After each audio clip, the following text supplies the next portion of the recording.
It's definitely fortunate because there's a lot of bonuses to AI.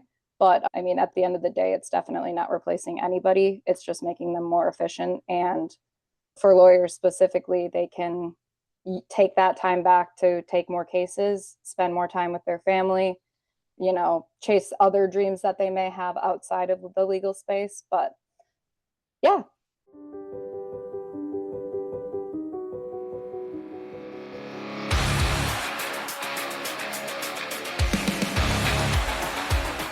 Sharp strategies, sweet success. Hello, everyone, and welcome. This is Tiffany Swedensky, and you're listening to Sharp Strategies, Sweet Success. Today, I am here with my guest, Katie Carlson from Faster Outcomes. I'm pretty sure Katie and I met on LinkedIn, where I tend to spend a little bit of time, and I'm sure she does too. And I think this is her and I's first face-to-face meeting, so I'm just getting to know her. So I'll let her do her introduction. So Katie, can you tell us a little bit about yourself?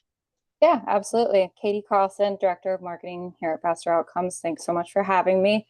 Excited to be here. I'm typically on the other end as I do all of the podcast production for our podcast, Legal Keys. So it's definitely a fun change of speed. And going back a bit, we definitely got introduced through Ben Glass, but through the legal world, we had him on our podcast, and then he was like, "You should get connected with Tiffany," type of deal. So that here we are, and it's a pleasure. A little bit about myself. I have been at Faster Outcomes for about a year now, coming up on a year. I came from previous marketing role that was actually not in the legal space. It was in power sports. So I did a mixture of some escalated customer service and then a lot of marketing type of events and community engagement on social media and that kind of thing. Unfortunately, I have a little bit of a personal connection to the legal world from a dog bite and a really bad car accident. But I digress. We're here, and I'm looking forward to continuing the conversation with you. Yeah, actually, it came all flooding back to me because, yeah, we did get introduced through Ben. And I remember we talked a little bit and talked about just kind of the marketing that you all are doing. And it's actually not too often that people reach out to me about how do we talk to lawyers in this space. So it's always fun to have that type of meeting. So, I mean, just so the listeners know, but tell them a little bit about what Faster Outcomes is and what you guys do. Yeah, absolutely. So to kind of go back to what Faster Outcomes is doing today, we recently pivoted into healthcare as well, but our primary focus is lawyers. And so we have an AI platform that essentially streamlines a lot of the mundane, repetitive tasks that lawyers do. And that's kind of vague, I get it, but to kind of put it into a nutshell, ChatGPT is a AI open source tool, whereas ours is HIPAA compliant and SOC 2 compliant. And so everything that you're doing is basically your ChatGPT. It's a similar concept, but everything is going to be protected, and all of your clients' information is obviously in this secure vault. And so I can definitely expand if you'd like to know a little bit more about our products, but that kind of in a nutshell is what Faster Outcomes does. And AI is happening. It's definitely fortunate because there's a lot of bonuses to AI. But I mean, at the end of the day, it's definitely not replacing anybody. It's just making them more efficient. And for lawyers specifically, they can take that time back to take more cases, spend more time with their family, chase other dreams that they may have outside of the legal space. But yeah. Yeah, and I talk a lot about AI on the podcast, and I don't know if people get bored with it. There are a few podcasts I listen to that when they bring up AI, I'm like, oh my God. But so you're you're a little bit new to the legal marketing space, just getting to know it. And so I'm kind of curious about your perspective. What have you learned? And maybe if you can elaborate, how are we different than healthcare or something that you worked with in the past? Yeah, absolutely.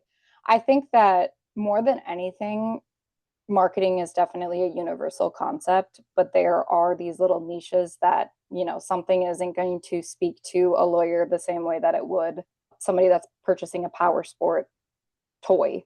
And so that's definitely a new vertical that I'm learning. But I think and I've heard really good things about both of them, obviously being newer to the space. We were doing all of the research on good events to go to. And two of the ones that I attended this year were PILMA and the Great Legal Marketing summit. And I think that those were two of the best shows that I could have gone to, being my first year in the space. I had some incredible conversations with people like Jay Berkowitz, Ben Glass, all of those top names that have been around and in the space for the longest time. And so they've been awesome introducing our team and myself to more people. And I feel like the more conversations that I have, the more comfortable I am feeling. I mean, regardless, at the end of the day, I feel like I've been in the marketing space and the creative lane for so long that it's kind of, in a sense, an expertise. But the more that I have these conversations, the more that I can feel like I'm getting to the expertise that you're probably at in legal marketing. And so I think that it's definitely a fine line that I'm still kind of trying to understand, of like, what speaks to lawyers better? Is it more copy, or is it like short, concise little bullet points that aren't necessarily going to tell the whole story, but at least they got them engaged enough to reach out for a conversation? Or do they want to know everything in the most novel type of form? I don't know. I really don't. And I think that's the sweet spot, is that there really isn't a right or wrong answer. I think that it could be different for a personal injury lawyer than it is for a family lawyer, or vice versa. So I don't really know. I think that you may know better than I do, but I really don't necessarily think that it's that different than any other vertical, but it's just understanding what speaks their love language and like capitalizing on that and sticking with like A/B testing of like which one actually sticks and which one is actually never going to stick and they don't want anything to do with you type of vibe. Yeah, I guess like when I was younger and in college, like I didn't know too many people like lawyers. Like the people I knew were pretty blue collar and stuff. So like my mental image of what a lawyer was very much painted by like TV and stuff. And so it was pretty like eye-opening for me when I got into like the Ben Glass universe and started meeting the attorneys like within his orbit, I guess you'd say. It was kind of shocking to me to realize that they're just normal people. And at some point, because I kind of stepped into that with some web digital marketing knowledge, it also surprised me tremendously that I would know things that they didn't, which you would expect. They're lawyers and I'm a marketer. But then at the same stroke, there are a lot of lawyers who are really smart and know a lot about marketing. I'm not saying you have to be smart to know about marketing, but they're just really good at this stuff. And also, like you mentioned, like everyone's a little bit different, and that's my take too. Like when I talk to attorneys, like I get the sense that they feel like other attorneys are like them, but just the legal law firm business owner, they're not a monolith. They're all so unique and different. And as somebody who talks to, most of my attorneys are personal injury attorneys, but I talk to a lot of personal injury attorneys. They're all so unique and they all have advice on how to deal with other attorneys or how to sell to other attorneys, even. And sometimes they'll give advice that I just know from experience is not the best way to go for it. And that's kind of the great quagmire of marketing, is that, you know, everyone's a consumer. Everyone experiences marketing through their own lens and feels like they know how other people might experience it. But that's not the case. Like everyone is just so unique. And, you know, we tend to overestimate how much our experience as consumers gives us as far as like education on marketing, if that makes sense. Makes complete sense. It definitely like makes my mind go down several different areas that, like, for the business aspect of it, I kind of have an interesting take because my dad is in the construction space and they don't do a ton of marketing whatsoever, but they're a really successful business. They've been in business for 55 years and they are widely known across the Midwest area and mainly Minnesota, but they don't really do a ton of marketing. And it never made sense to me how that worked. But like, because they started that organic way of how my grandpa started the business back in the day, it started by getting clients door knocking. So before any of like actual marketing tools came about, it's just wild to think about how much we've evolved over time. And not to go into that story further, just like in general, it's crazy that the more we evolve in, I mean, it's 2025, and the quicker that like these lawyers and these business professionals can adapt and adopt the technology, like the more that they're going to thrive in their business, because they're understanding as a business owner, this is what others are doing, and we may fall behind if we don't adopt it. And so I think that's an interesting take that I don't know that a lot of lawyers think of it as a business or as a business owner, in the aspect of I want my business to thrive after I'm gone. And so I think that the way that they put in they implement these different tactics and tools and set their team up for success after they're gone is definitely a concept that not everybody's thinking about. But I think because of the AI age, it's making them have that realization that, wow, we should probably be digitizing things, because the filing cabinet is definitely going away. So I don't know. It definitely brings up a lot of different topics, but that's kind of my take as far as adopting tools goes.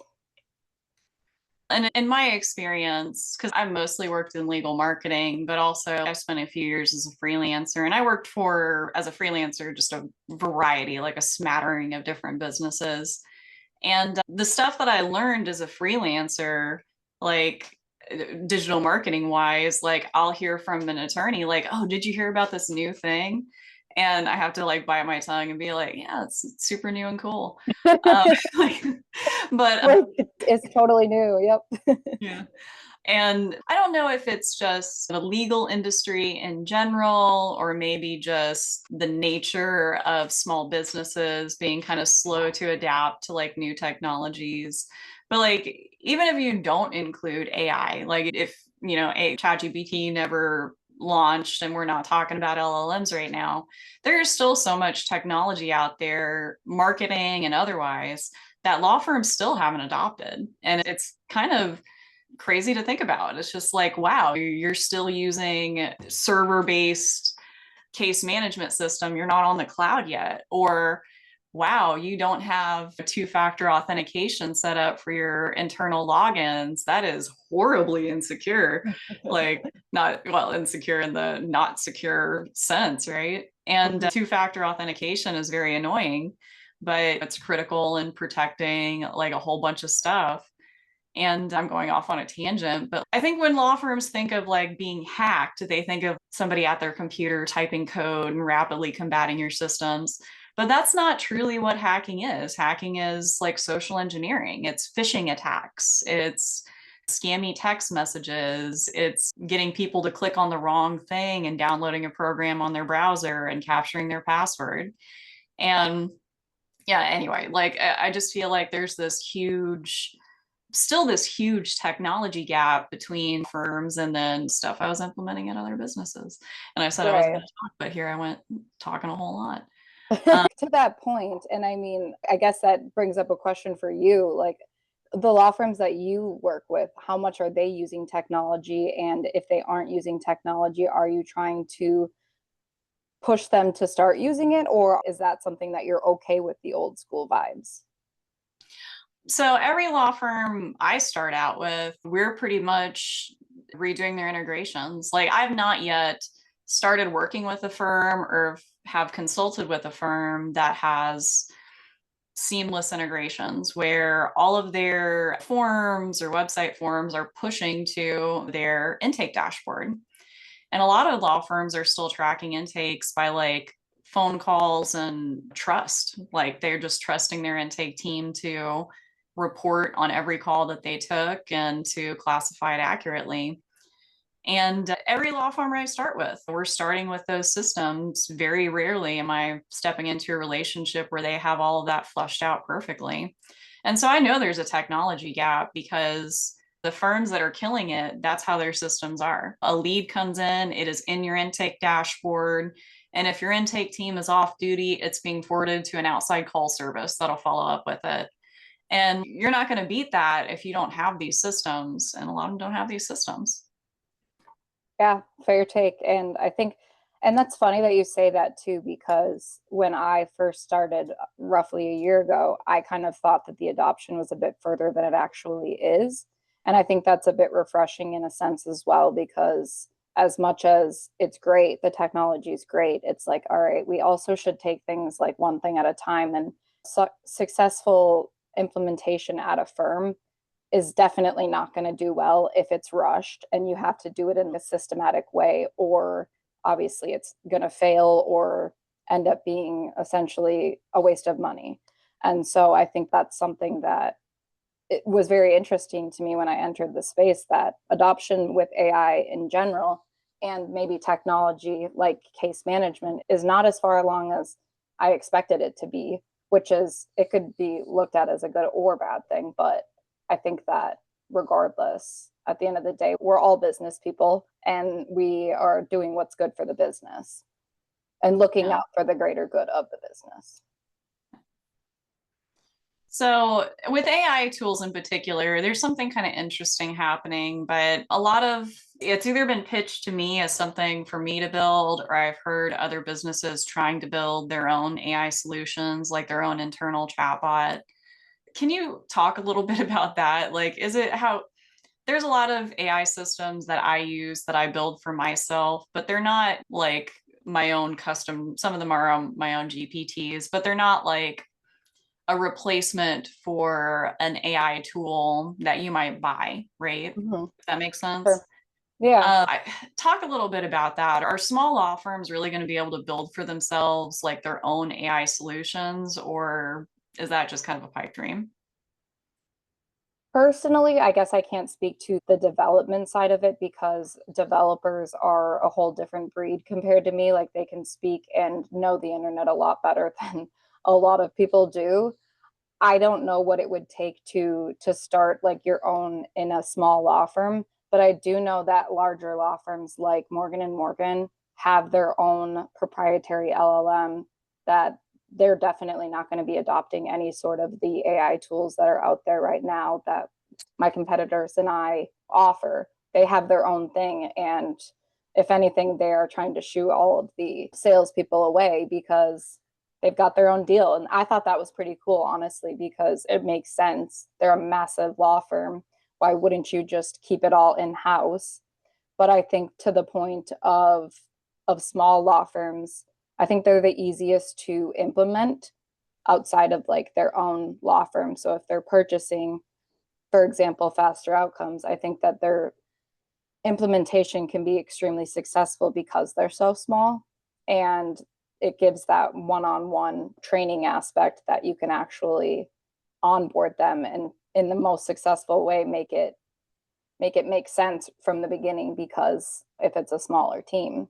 And that's one thing that we've learned, is that the larger AM law firms are having a harder time implementing, obviously, because it is they have way too many people to train. And I think there's a training aspect to it all that definitely needs to happen, because when you're putting things into an open source tool, I don't know that they necessarily are familiar with how much those AI agents are learning off of their information. And if it's confidential client information, obviously a no.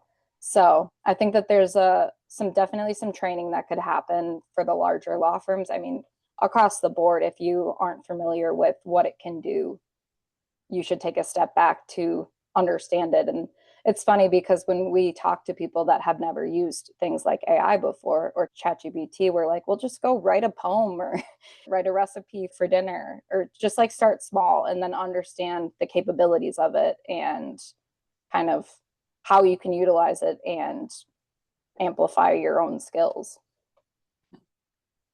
I want to back up because you talked about Morgan and Morgan's LLM. So I don't know how much you know about that. I don't really know anything about it. I want to know more.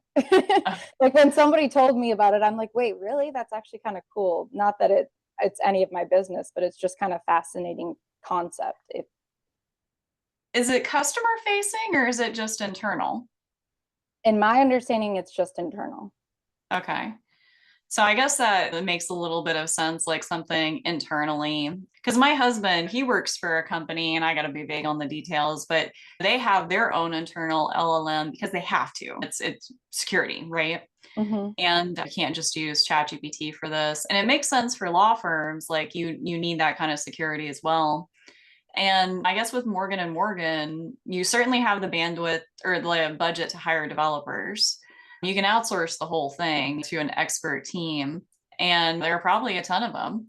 And you just send them the documentation that team needs. They train an LLM and instruct it on certain guidelines. It's certainly like a doable process, and it's very accessible. It's a very accessible kind of development, I guess, because there are a lot of people who are happy to train like GPTs for you.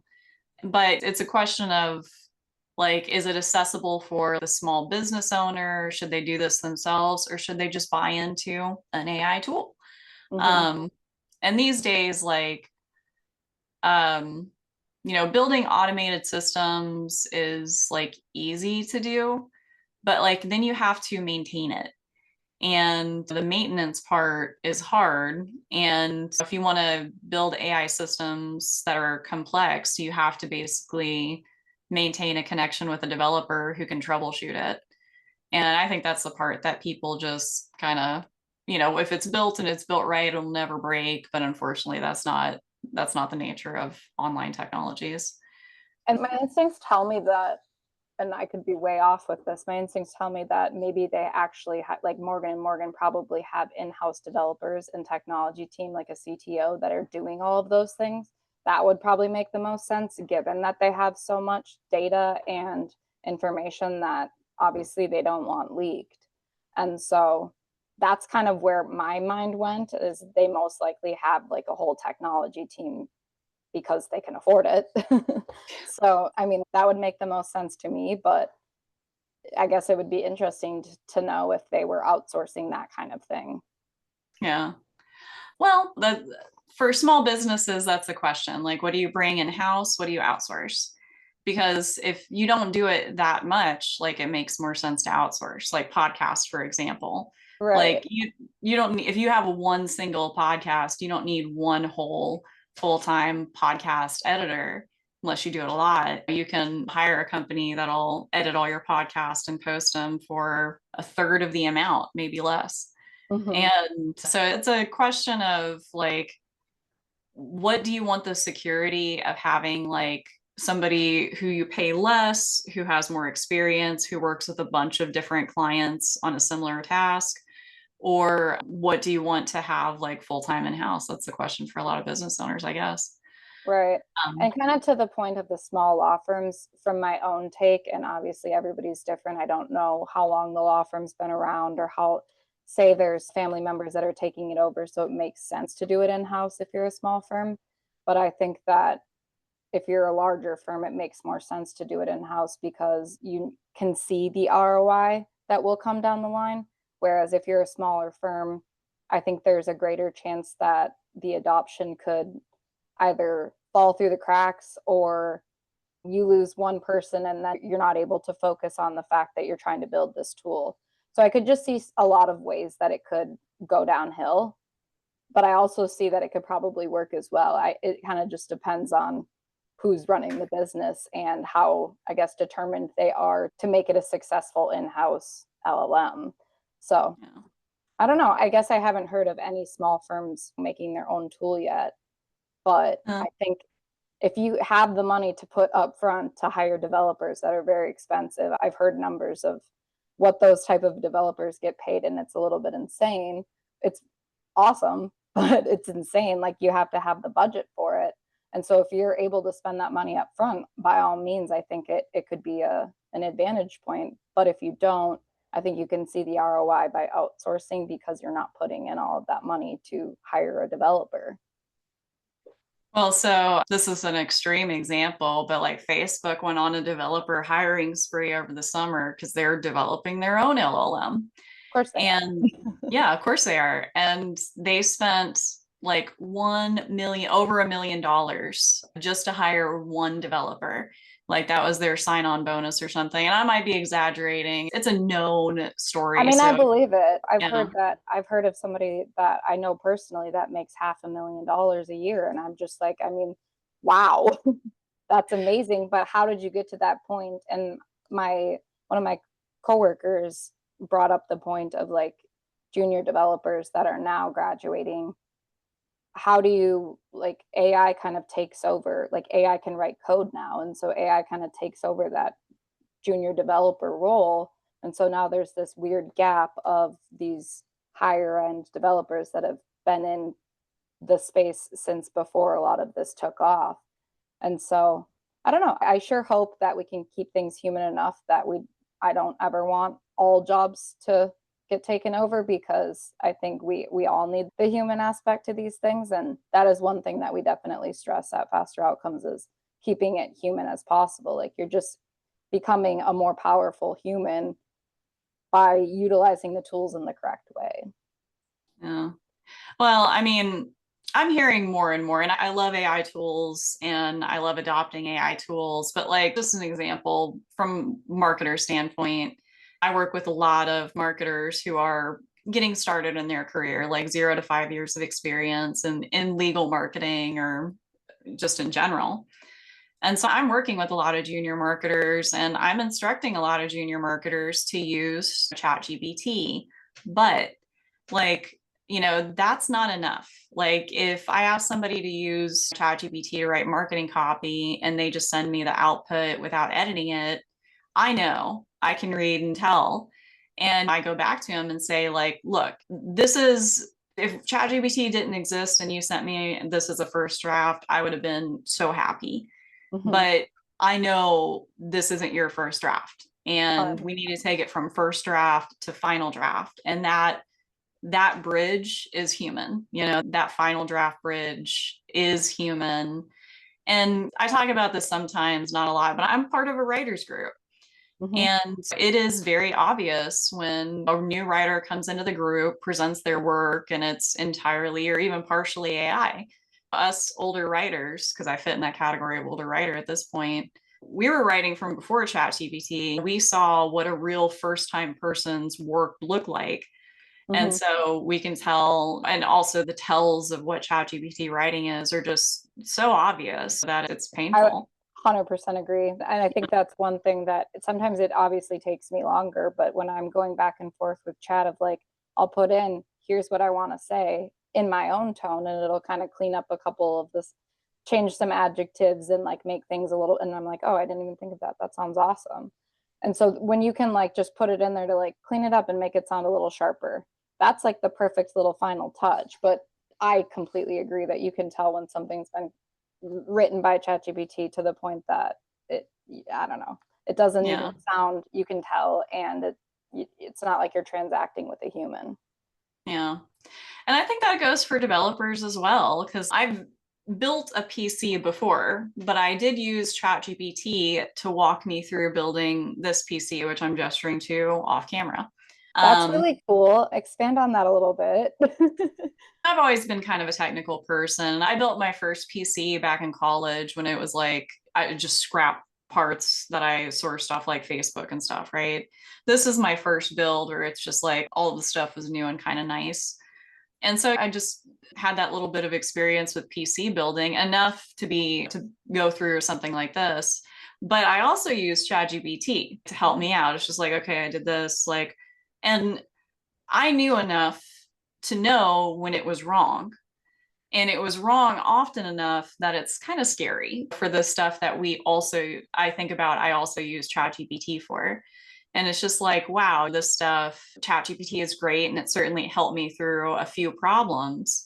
But there are also problems that I got to that I had to go to Google, or I had to find a YouTube video, or I had to sit there at the manual and like for a while.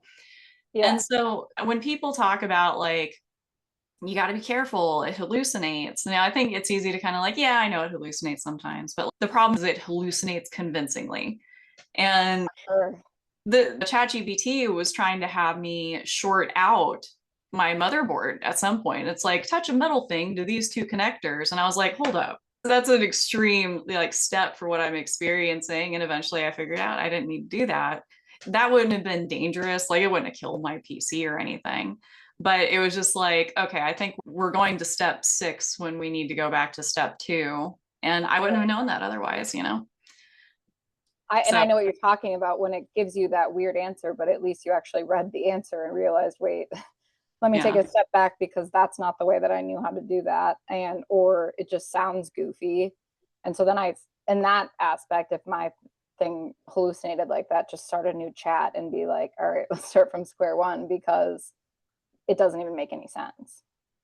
I mean, the chat limit, because I was telling my husband about this, like I have to, after usually like 3 or 4 good responses, it starts getting weird. Like it starts forgetting things we've talked about previously. I have to remind it.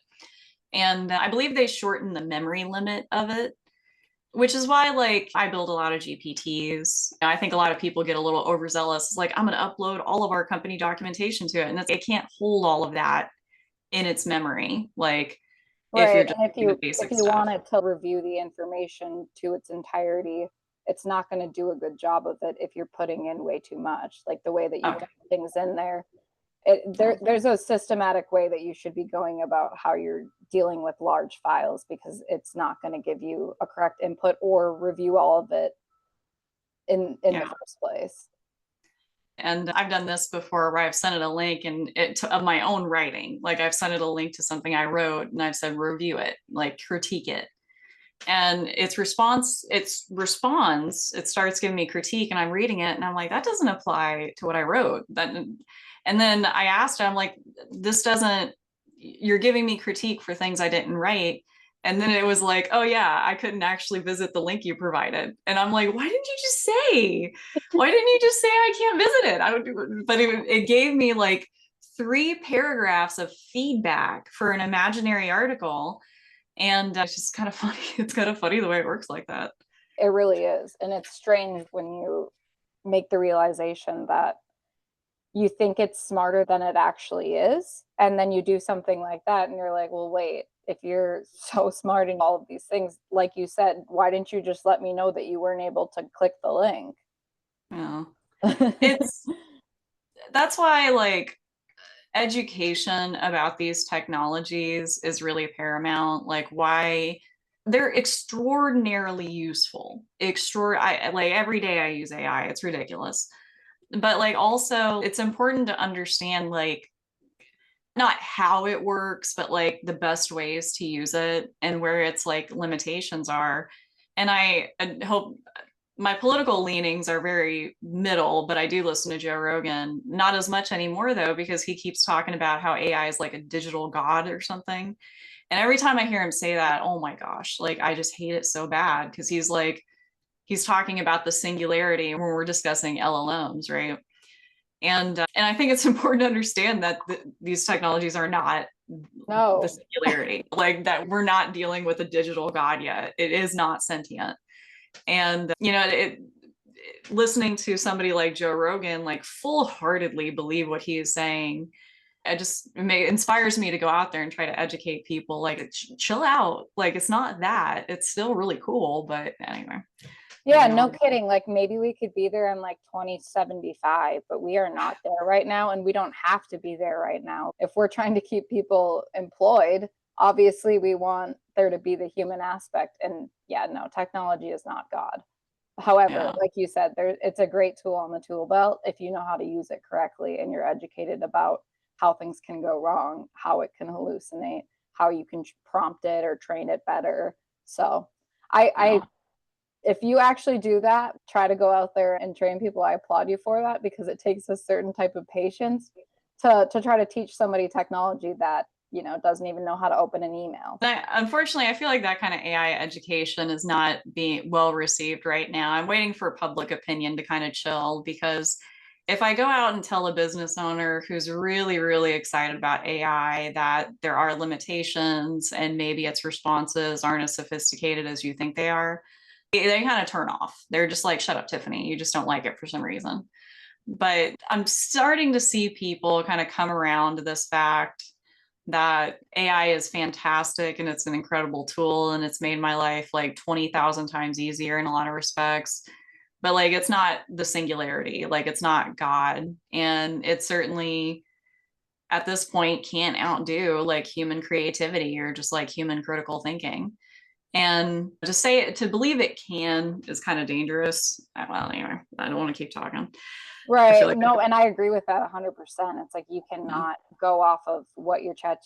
There was and not to be dark, but there was a really bad story within ChatGPT where this young person was saying things and the ChatGPT told him to hurt himself. And it's just like, that's a different thing, that you don't trust it to that extent. Like, that is not your therapist. And I mean, I don't know. It's one of those education things that, what do you do?